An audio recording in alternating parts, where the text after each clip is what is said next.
Hello guys. நம்ம இன்றைக்கி இந்த வீடியோவில் எதை பற்றி பார்க்க போகிறோம்னா, மேன் ஆஃப் ஸ்டீல் 2013 ரிலீஸ் ஆன அந்த மேன் ஆஃப் ஸ்டீல் படம் வெர்சஸ் சூப்பர்மேன் 2025 இந்த வருஷம் ரிலீஸ் ஆன சூப்பர்மேன் படம். இந்த ரெண்டு படத்தில் எந்த படம் பெஸ்ட்டு அப்படின்றத நம்ம ஒரு டீட்டெயில் கம்பேரிசன் இந்த வீடியோ நம்ம பண்ண போகிறோம். ஸ்ட்ரைட்டாக வீடியோக்குள்ளே போயிடலாம். First of all man of steel படத்துக்கிட்டே போயிடலாம். மேன் ஆஃப் ஸ்டீல் படத்தில் இருந்த ஏகப்பட்ட குறைகளும் இருக்குது, ஏகப்பட்ட நிலைகளும் இருக்குது. நம்ம ஃபஸ்ட்டு அந்த படத்தினுடைய ஸ்டோரி கிட்டேருந்து போயிடலாம். ஸ்டோரி பார்த்திங்கன்னா ஒரு ஆரிஜின் ஸ்டோரி தான் பார்த்திங்கன்னா ஒரு டிபிக்கல் ஆரிஜின் ஸ்டோரியை தான் அந்த படமே ஃபுல்லாகவே இருந்திருக்கும். கிளிப்பாக நனைஞ்சிரும். அந்த ஸ்டோரி உங்கள் எல்லாருக்குமே மேக்ஸிமம் தெரிஞ்சிருக்கும். பட் இருந்தாலும் ஒரு சின்ன ரீக்காப்பாக கிளிப்பாக நனைஞ்சிருக்கும். அவங்க அப்பாவும் இவர் எர்த்துக்கு அனுப்பிச்சுட்ருப்பாங்க, which is the peaceful place. அங்கே போய் இருக்கிற மக்களுக்கெல்லாம் காப்பாற்று, அவங்க எல்லாத்தையுமே பாதுகாப்பாக வச்சுக்கோ அப்படின்ற மாதிரி சொல்லி அனுப்பிச்சுட்ருவாங்க. ஹென்ரி கேவில் பார்த்திங்கன்னா இங்கே எல்லாத்தையும் காப்பாற்றிட்டு ஒரு சிம்பிள் ஆஃப் ஹோப்பாக மாதிரி சூப்பர்மேனாக சுற்றிட்டு இருப்பார். அண்ட் அந்த டைத்தில் ஜென்ரல் ஜார்ட் எர்த்தை டேக் ஓவர் பண்ணலாம். சூப்பர்மேன் கிட்டேருந்து அவருக்கு என்னமோ தேவை அப்படின்ற மாதிரி அந்த படத்தில் காமிச்சிருப்பாங்க. சூப்பர்மேன் வெர்சஸ் ஜென்ரல் ஜார்ட் நடக்கும். அதில் பேட்டில் ஏகப்பட்ட பில்டிங்லாம் அப்படி அடித்து சதரும் சூப்பர்மேன் போட்டு ஜென்ரல் ஜார்ட்டை பந்தாடுவார். கடைசியில் சூப்பர்மேன் பார்த்திங்கன்னா வின் பண்ணிடுவார். இதுதான் main plot Man of Steel படத்துக்கு. அப்படி நம்ம இந்த இடத்துல சூப்பர்மேன் படத்தோட மெயின் பிளாட்டுக்கு வந்தோம் அப்படின்னா, சூப்பர்மேன் அப்படி அதே சேம் ஆரிஜின் ஸ்டோரி தான். பட் என்னென்னா இந்த இடத்துல சூப்பர்மேனோட அப்பா அம்மா எர்த்தை போய் பாதுகாப்பாக வச்சுக்கோ அப்படின்னு சொல்லி அனுப்பாமல் அவங்க என்ன சொல்லியிருப்பாங்கன்னா, நீ கிரிப்டானை எர்த்தில் நீ ஒரு புது கிரிப்டானையே உருவாக்கு அப்படின்ற மாதிரி சொல்லி அனுப்பிச்சி விட்ருப்பாங்க. அந்த மெசேஜ் மட்டும் எக்ஸாக்டாக பார்த்திங்கன்னா கிராஸும் ஆகிருக்கும் சூப்பர்மேனை. அது தெரியாமல் அதையும் திரும்ப போட்டு பார்த்துட்டு அவங்க சொன்னது இதான் ஜஸ்ட்டு அவர் ரொம்ப நல்லவனாக இருந்துகிட்ருப்பார். அண்ட் அது ஒன்று மட்டும் காரணம் இல்லை அவர் நல்லவனாக வளர்ந்ததுக்கு. அவங்கள அடாப்ட் பண்ணி வளர்த்த அவங்க ரெண்டு பேருமே அந்த ரெண்டு ஃபாதர் அண்ட் மதருமே நல்லா வளர்த்த காரணத்தினால அவர் நல்லவனாக வளர்ந்துருப்பார். அண்ட் அந்த டைத்தில் என்ன ஆகுனா, ஃபஸ்ட்டு 3 வருஷமாக சூப்பர்மேனை சுற்றிட்டு இருக்க அவரோட பவர்ஸ் எல்லாம் எக்ஸாக்டாக காப்பி பண்ணப்பட்ட அல்ட்ராமேன் அப்படின்ற ஒருத்தர் பார்த்திங்கன்னா சூப்பர்மேனை போட்டு பந்தாடுறாரு. அந்த டைம் தான் ஃபஸ்ட் டைம் நம்ம சூப்பர்மேன் பார்த்திங்கன்னா ஒருத்தர்கிட்ட தோக்குறாரு. அண்ட் அந்த அல்ட்ராமேன் அனுப்புனது வேறு யாரும் கிடையாது, நம்ம லெக்ஸ் லூத்தர் தான். லெக்ஸ் லூத்தர் ஒரு பாக்கெட் யூனிவர்ஸை பார்த்திங்கன்னா கிரியேட்டும் பண்ணி வச்சுருக்காரு.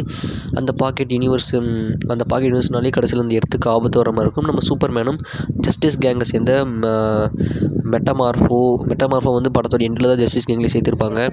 Green Lantern and Hawkgirl and Mister Terrific இந்த குரூப்லாம் சேர்ந்த இவங்களும் சூப்பர்மேனும் சேர்ந்து இந்த இடத்துல இந்த எர்த்தை காப்பாற்றுறது தான் பார்த்திங்கன்னா கதை. இதான் பார்த்திங்கன்னா மெயின் பிளாட்டு. அண்ட் இந்த படத்தோட எண்டில் கிரிப்டோ சூப்பர் கேலும் கிரிப்டோ தூக்கிட்டு போயிடுவாங்க. சூப்பர் கேர்ள் படத்துக்குண்டான ஒரு லீடுமே பார்த்திங்கன்னா கொடுத்துருப்பாங்க. இந்த மேன் ஆஃப் ஸ்டீல் படத்தில் அடுத்த படங்களுக்குண்டான மிகப்பெரிய லீட் அப்படின்ற மாதிரி எதுவுமே பெரிய அளவில் அமைஞ்சிருக்காது. சின்ன சின்ன டீட்டெயில்ஸ் மட்டும் தான் பார்த்திங்கன்னா அந்த படத்தில் வச்சுருப்பாங்க. பட் இந்த சூப்பர்மேன் படத்தில் பார்த்திங்கன்னா நிறைய டீட்டெயில்ஸ் பார்த்திங்கன்னா வச்சுருப்பாங்க. நீங்கள் கண்டுபிடிக்கக்கூடிய டீட்டெயில், கண்டுபிடிக்க முடியாத டீட்டெயில் அப்படின்ற மாதிரி நிறைய இருக்குது. அந்த சூப்பர் கேர்ள் படத்துக்குண்டான லீட் அப்படின்றதும் இந்த படத்தில் இருந்துச்சு. அண்டு பீஸ் மேக்கருக்குண்டான லீட் அப்படின்ற மாதிரியும் இருந்துச்சு. மேன் ஆஃப் ஸ்டீல் படத்தில் பெரிய அளவில் கேமியோஸ் அப்படின்றது எதுவுமே இருக்காது. இதில் நிறைய கேமியோஸு, நிறைய சப்போர்ட்டிங் கேரக்டர்ஸ்க்கு நிறைய இம்பார்ட்டன்ஸ் அப்படின்றதும் போயிருக்கும். அண்ட் இந்த இடத்துல மேன் ஆஃப் ஸ்டீல் படத்தில் பார்த்துக்கிட்டிங்கன்னா நம்ம சூப்பர்மேன் கேரக்டர் பார்த்திங்கன்னா நல்லாவே ரைட் பண்ணியிருப்பாங்க. பட் இருந்தாலுமே கூட சூப்பர்மேன் 100 பேர்த்தை காப்பாற்றணும், 20 பேர் போட்டுக்கலாம் தப்பே இல்லை அப்படின்ற அந்த ஒரு மோட்டிவில் இருந்த மாதிரி தெரிஞ்சிருக்கும். ஏன்னா ஃபைனல் ஜென்ரல் ஜார்ட் ஃபைட் எடுத்து பார்த்திங்கன்னா அந்த எர்த்தையே ஃபுல்லாக காப்பாற்றணும் கூட அதில் ஒரு 20-30 பேர் பக்கம் பார்த்திங்கன்னா ஃபுல்லாக நாக் டவுன் ஆகியிருக்காங்க. அது Batman as Superman dawn of justice படத்தோட ஸ்டார்டிங்கில் அந்த சீனை தான் பார்த்திங்கன்னா காமிச்சிருப்பாங்க. சூப்பர்மேனால் நிறைய பேர் பாதிக்கப்பட்டிருக்காங்க அப்படின்ற ஒரு விஷயத்தை அந்த படத்துலேயே கடைசியில் கன்ஃபார்ம் பண்ணியிருக்காங்க.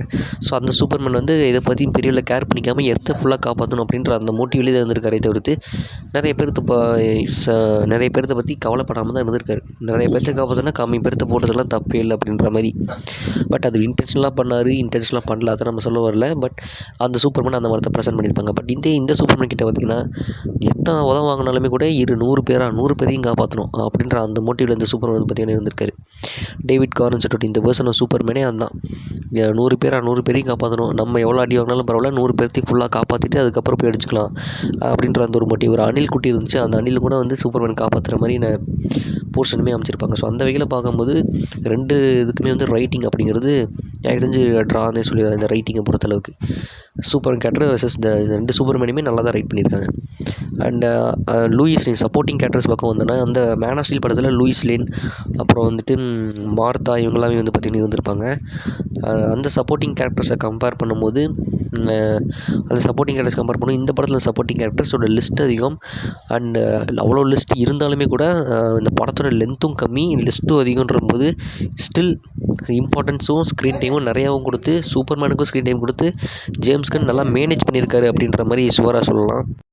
பட் மேன் ஆஃப் ஸ்டீல் படத்தில் பார்த்துக்கிட்டிங்கன்னா அந்த படத்தோட ஸ்க்ரீன் டைமும் ரொம்ப அதிகம். வந்து கிட்டத்தட்ட 2.5 மணி நேரம் படம் அது. அந்த 2.5 மணி நேரம் படத்தில் இருந்த சப்போர்ட்டிங் கேரக்டர்ஸோட இதுவுமே வந்து லிஸ்ட்டுமே கம்மி தான். பட் அது இருந்தாலுமே கூட இந்த அளவுக்கு இந்த சப்போர்ட்டிங் கேரக்டர்ஸோட டெவலப்மெண்ட்டே வந்து பார்த்திங்கன்னா சுத்தமாக இருக்காது.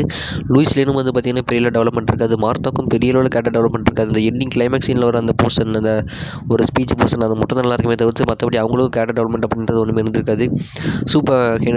கிளார்க் கென்ட் வளர்த்த அந்த அடாப்டட் ஃபாதர், அவரோட ஸ்க்ரீன் டைம் அவருக்கு வேணால் கொஞ்சம் ஸ்க்ரீன் டைம் கம்மி தான். பட் வந்த இடத்துல அவர் கொஞ்சம் கேரக்டர் நல்லா காமிச்சிருந்தாங்க, அதை வேணால் ஒத்துக்கலாம். பட் மற்றபடி ஜென்ரல்ஸோட வில்லனுக்குமே வந்து பார்த்திங்கன்னா பெரிய அளவில் ஒரு புஷ்ன்ற மாதிரி எதுவுமே இருக்காது. புஷ் கொடுத்துருக்கவே மாட்டாங்க பெரிய அளவில் ஒரு வில்லன் அப்படின்ற மாதிரி. ஜஸ்ட்டு பவர்ஸை வச்சு 2 பேரும் மாற்றி மாற்றி அடிச்சுக்கிற மாதிரின்னு ஒரு தான். ஸ்டில் ஜென்ரல்ஸாடுக்கு ஓரளவு கேரக்டர் ஒன்று போயிருக்கும் தான். பட் ஆனால் அந்த ஸ்க்ரீன் டைம் 2.5 மணி நேரம் படத்தில் அவர் கொடுக்கப்பட்ட கேரக்டர் டெவலப்மெண்ட் அப்படிங்கிறது எனக்கு தெரிஞ்சளவு கொஞ்சம் கம்மி தான். சூப்பர்மேன் இந்த சூப்பர்மேன் படத்தில் பார்த்துக்கிட்டிங்கன்னா நிறைய சப்போர்ட்டிங் கேரக்டர்ஸ் இருக்காங்க. இந்த லிஸ்ட்டே நிறைய பெரிய லிஸ்ட்டாக போகும். பீஸ் மேக்கர் வந்து அந்த 30 செகண்ட் வந்து பார்த்திங்கன்னா அவருக்கும் அவரோட ரோலை கிளியராக கண்டக்ட் பண்ணிட்டு காமிச்சிருக்காங்க. கை கர்னரோட ஹோல் கேரக்டர் டெவலப்மெண்ட் சூப்பராக இருந்துச்சு. மிஸ்டர் டெரிஃபிக்கோட டெவலப்மெண்ட் சூப்பராக இருந்துச்சு. ஹாக்கேல் கொஞ்சம் சொதப்பிட்டாங்க தான், அது ஒத்துக்கணும். லெக்ஸ் லூத்தரோட டெவலப்மெண்ட் நல்லா இருந்துச்சு. அல்ட்ராமேனோட டெவலப்மெண்ட் நல்லா இருந்துச்சு. அந்த ட்விஸ்ட் வந்து நிறைய பேர் ப்ரெடிக்ட் பண்ணியிருந்தாலுமே கூட எனக்கு ஒரு ட்விஸ்ட்டாக தான் இருந்துச்சு. இந்த மாதிரி சொல்லிகிட்டே போகலாங்க. மெட்டாமார்ஃபோ கூட நல்லா டெவலப்மெண்ட் தான் வந்து போயிருந்தாங்க. ஜிம்மி ஓல்சன் அப்படின்ற அந்த ஒரு கேரக்டர் வந்து பார்த்திங்கன்னா வந்திருக்கும். அந்த ஜிம்மி ஓல்சன் கேரக்டருக்குமே வந்து பார்த்திங்கன்னா நல்ல டெவலப்மெண்ட்டுங்கிறது வந்து போயிருக்கும். அண்ட் இந்த மாதிரி சுற்றி அந்த படத்தில் எத்தனை கேரக்டர்ஸ் வந்தாங்களோ அதில் மோஸ்ட்லி ஹாக்கேலை தவிர்த்து மற்ற எல்லா கேரக்டர்ஸுக்குமே ஈக்குவலி இம்பார்ட்டன்ஸ் கொடுத்து நல்ல டெவலப்மெண்ட்குள்ளே வந்து பார்த்திங்கன்னா போயிருக்கும். ஸோ அந்த வகையில் சூப்பர்மேன் படத்தை அடிச்சிக்கவே முடியாது. அண்ட் அந்த சேம் டைம் வந்து ஏற்கனவே வில்லனை பற்றி பேசியாச்சு. அதை பற்றி இன்னும் டீட்டெயிலாக பேசுகிறோன்னா வில்லனோட மோட்டிவ் அப்படின்ற ஒரு விஷயம் இருக்குது. ஜென்ரல் ஷார்ட்டோட மோட்டிவ்ன்றது ரொம்ப கிளியர் அண்ட் கட்டாகவே இருக்கும். பட் இந்த படத்தில் லெக்ஸ் லூத்தரோட கேரக்டர் டெவலப்மெண்ட் நல்லா இருந்தாலுமே கூட அவங்க சொல்ல அந்த பாயிண்ட்டை மட்டுமே எக்ஸாக்டாக சொல்லிட்டு இருந்தாலுமே கூட அதை வந்து ப்ரீஃபைங் நேரத்துலையுமே எக்ஸ்பிளைன் பண்ணாத மாதிரி தான் இருந்துச்சு. ஃபார் எக்ஸாம்பிள் வந்து லெக்ஸ் லூத்தர் வந்து சூப்பர்மேனை பிடிக்காது, எதனால இந்த பொறாமைன்றதுனால அந்த விஷயத்தை பற்றி இன்னுமே கொஞ்சம் ப்ரீஃபாக வந்து பார்த்திங்கன்னா காமிச்சிருக்கலாமோன்ற மாதிரி விஷயம் இருந்துச்சு.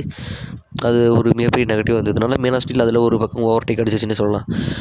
ப்ளஸ் இன்னொரு விஷயம் சொல்லணுன்னா இந்த படம் மற்றவனுடைய லென்த்துமே வந்து 2.5 மணி நேரம் படம், அதுவுமே போட்டிகம் தான் போகும். இந்த படத்தோட லென்த்து 2 மணி நேரம் படம். பட் இந்த படம் டக்கு டக்குன்னு ஃபாஸ்ட் பேஸ்டாக மூவ் ஆகிக்கிட்டே இருக்கும். அடுத்தடுத்த சீன் டக்கு டக்குன்னு போய்கிட்டே இருக்கும். இன்னுமே கொஞ்சம் டைம் எடுத்து பண்ணியிருக்கலாம். அது ஒன்று தான் வந்து பார்த்திங்கன்னா ஒரு செட் பேக் அமைஞ்சிருக்கு. ஸோ அந்த வகையில் மேன் ஆஃப் ஸ்டீல் கொஞ்சம் முன்னேறி போயிடுச்சு.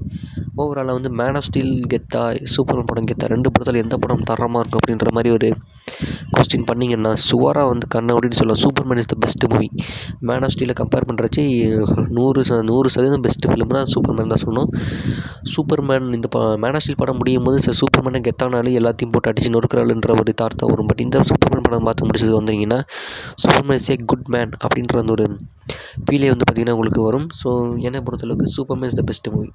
வீடியோ பிடிச்சிருந்தா லைக் பண்ணிட்டு மறக்காம நம்ம சேனலை சப்ஸ்கிரைப் பண்ணிடுங்க.